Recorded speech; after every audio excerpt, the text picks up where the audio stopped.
നമ്മുടെ സമൂഹത്തിൽ ഒരു ആണായിട്ട് ജീവിക്കുക എന്നുള്ളത് അത്ര എളുപ്പമുള്ള കാര്യമല്ല. അത് കുറെ പെണ്ണുങ്ങൾക്ക് അറിയാത്തതുണ്ട്. എല്ലാവരും ഞാൻ പറയുന്നില്ല, പക്ഷെ കുറെ പെണ്ണുങ്ങൾക്ക് അറിയാത്തതുണ്ട്. നമ്മളെ ലൈഫിൽ ഏതൊക്കെ സമയത്ത് നമ്മൾ റിസ്ക് എടുക്കണമെന്ന് പോലും നമുക്ക് പോലും അറിയണ്ടാവില്ല. പക്ഷെ റിസ്ക് എടുക്കേണ്ടി വന്നാൽ നമ്മൾ എന്നെ മുന്നിൽ ഇറങ്ങുമാണോ? ഉദാഹരണത്തിന് നമ്മുടെ ഫാമിലിനായിട്ട് അല്ലെങ്കിൽ നമ്മുടെ വൈഫിനായിട്ട് പുറത്ത് കാറായിട്ട് പോയി ചേർക്ക് അടുക്ക് വെച്ചിട്ട് കാറ് ബ്രേക്ക് ഡൗൺ ആയി. സ്വാഭാവികമായിട്ടും ഫസ്റ്റ് നമ്മൾ ഇറങ്ങി നോക്കും.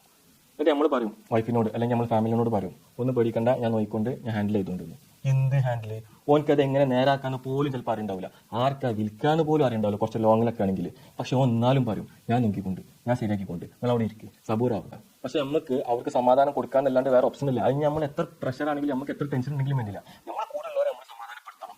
അങ്ങനെയാണ് രീതി. അതാണ് ശരിക്കുള്ള ആൺകുട്ടി. പൊതുവെ ലൈഫ് മൊത്തത്തിൽ ഈസി ആകുമ്പോൾ പെണ്ണുങ്ങൾക്ക് ഇത് മനസ്സിലാവില്ല. പക്ഷെ ലൈഫിൽ എപ്പോഴെങ്കിലും ശരിക്കുള്ളൊരു ബുദ്ധിമുട്ട് വന്നാൽ അപ്പൊ അവർ ചിന്തിക്കും, ആരാണ് മുന്നിൽ നിൽക്കുന്നതിന്, ആരാണ് ബെറ്റർ എന്നുള്ളത്. അതുകൊണ്ടാണ് മക്കളെ പറയുന്നത്, ആണും പെണ്ണും ഒരേപോലെ അല്ല. അതിന് സമൂഹം എങ്ങനെ മാറ്റാൻ നോക്കിയാലും വേണ്ടിയില്ല, ആണും പെണ്ണും ഒന്നല്ല.